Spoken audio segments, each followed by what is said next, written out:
On it, Coach. I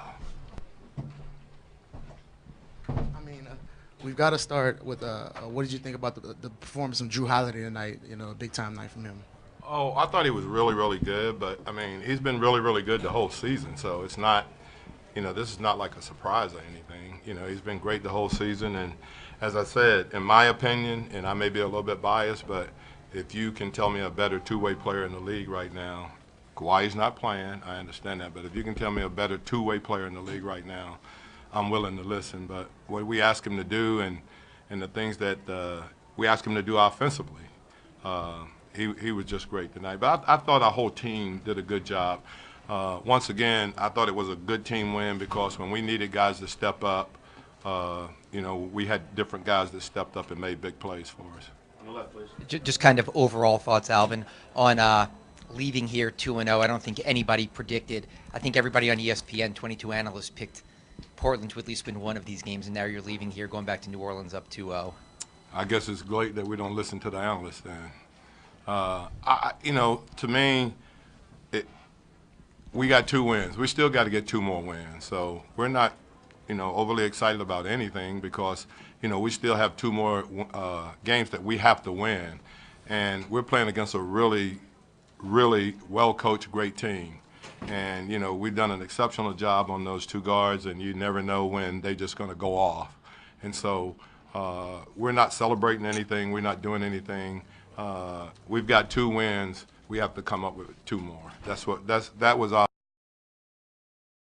their message to each other, that we hadn't done anything yet. We've got 2 wins unless we got to try to find a way to get 2 more. In the middle. Alvin, Mark Schwartz, ESPN. A couple of questions about Drew. First of all, his role in defending their guards, it seems to be the central aspect of your game plan. Can you talk about some of the things that he's been doing on the floor with all the offense? And secondly, why do you think he is not clearly the guy that everybody thinks about when they think of two-way players in the league? I don't. First, I'll answer the second part first. I don't understand because he's done it the whole season. This is not something, that has happened over the last, 10, 12 games. He's done it for the entire season where we ask him to guard the best perimeter player, and we ask him to do it while we're also wanting him to get 20 points for us every night out. So it's really tough. And, I think what he is, he just locks in. I mean, we ask him to guard, both those guys. If one heat up a little bit, then particular guy, and he's answered the bell every time. So as I said, I just thought that he started the game tonight really getting the ball and driving it to the basket and was able to, to score some easy hoops, driving it to the basket, and then, they began to switch, and we liked the mismatch that he had when they switched the things, and I thought he just came through for us. On your left, coach. Alvin from Hoops UIL.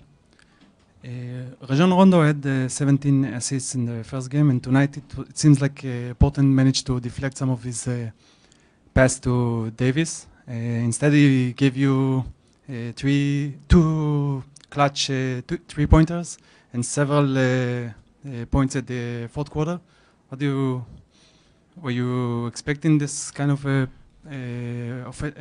offensive performance from him? Well, I don't know where that playoff Rondo name came from. I don't know who came up with that, but he is a guy that, if you can remember last year in the Chicago-Boston series, he had them in the same situation, where they went in and won 2 games in Boston, and then he was hurt. But he's just a guy that he really have command of the team. The guys really believe in him. They swung him the ball and they wanted him to shoot it, and in those situations, I like his chances because I know, what a competitor he is, and I know that the chances of him making that shot are pretty good if they're going to leave him wide open. You knew the way y'all were trapping Dame, eventually he would start trying to force his way into this game. He hit that big 4-point play to tie the game. What did you think about the way the team responded from that point? Oh, as I said, I got so much respect for Lillard. I just think he's one of those guys that he's going to try to will his way through anything. And, he's always been a guy that had to earn it. No one really, had to go to school at a place, didn't get very many offers. So, you got to understand that he's never going to give up. You know, he's never going to give up, and he's going to continue to attack and attack and attack. And I thought we responded well. You know, it was a great shot. He made a great shot, but we went right back down and scored. And I think that, you know, our guys have had a real calmness about them in this series so far. They hadn't let anything bother them. And, you know, we've executed when we really needed to. Back right. Coach, you kind of answered the question there, but how has this team been able to keep its composure when that arena gets so fired up? It seems like every time they needed a response or a big shot, they hit it tonight. Well, you know, we've been a pretty good road team all season long. You know, as a matter of fact, I think we had the fourth best road record or fifth best road record in the league. So, you know, it's not unusual for us to play well on the road. And I just think our guys just felt like if we came in here and played to the abilities that we have and what we could do, that we would put ourselves in a position to win, and then we would have to make plays down the stretch to do it.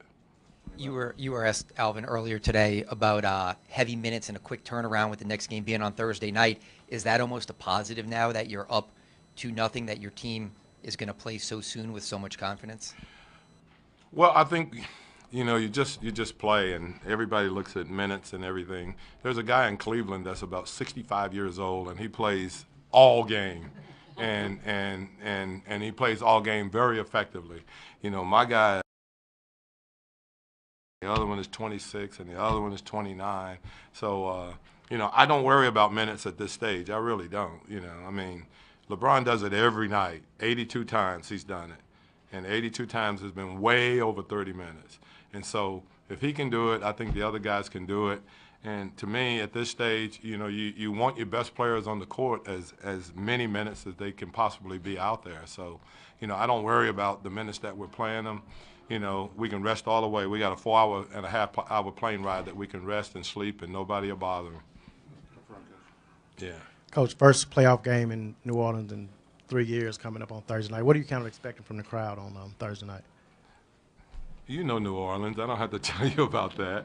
It'll be about as festive as you can get there, and it'll be loud and you know, very supportive, and that's the thing that I like about the people in New Orleans. But you know what? In all honesty, guys, they've been that way when we've struggled. You know, obviously we've struggled for 2 years, and they've been very supportive and very positive, and you know, this will be great for them, and nobody is more deserving than the fans that we have. Back left. When you put the ball in Drew's hands, how confident are you that you're going to get a good shot out of that possession? Pretty confident, you know, pretty confident. I think, you know, he's so underrated as a, you know, as just a guard that can do things on the floor. You know, he can get to the basket against just about anybody that there is. His outside shot has really improved. And, you know, we knew that he was going to square up. I mean, there was no doubt in my mind that he was going to take the long three. When the clock got to 5, I knew that he wasn't going to drive that one. But I thought he created separation enough that he got a good shot off. 2 up front. Coach, have you seen Drew play with this much emotion, though? He's shown a lot of emotion out there on the court. Not really. I think this is something that's fairly new for him. In that, but, you know, he's in a really good place also. You know, I think he's in a really good place, and he's very confident in what he's doing and the way he's playing right now. Is that everybody? Thank you, Coach. We still got 2 more games to win, so we're not celebrating anything, One okay? last one in the middle, Coach. Oh, go ahead. Just a quick one. Why is it that Drew is in such a really good place, I guess, personally? Well, I mean, he's been through some tough times lately. You know, I mean, he's been through some tough times. I mean, first year he's injured. He's on, you know, minute restrictions throughout the greater part of the season. And then, I mean, everybody's familiar with the situation with his wife and what they had to go through there. And everybody's, like, healthy and in a good place now. And so I think, you know, mentally he's in a real good place. All right, thanks, guys. Thank you, Coach.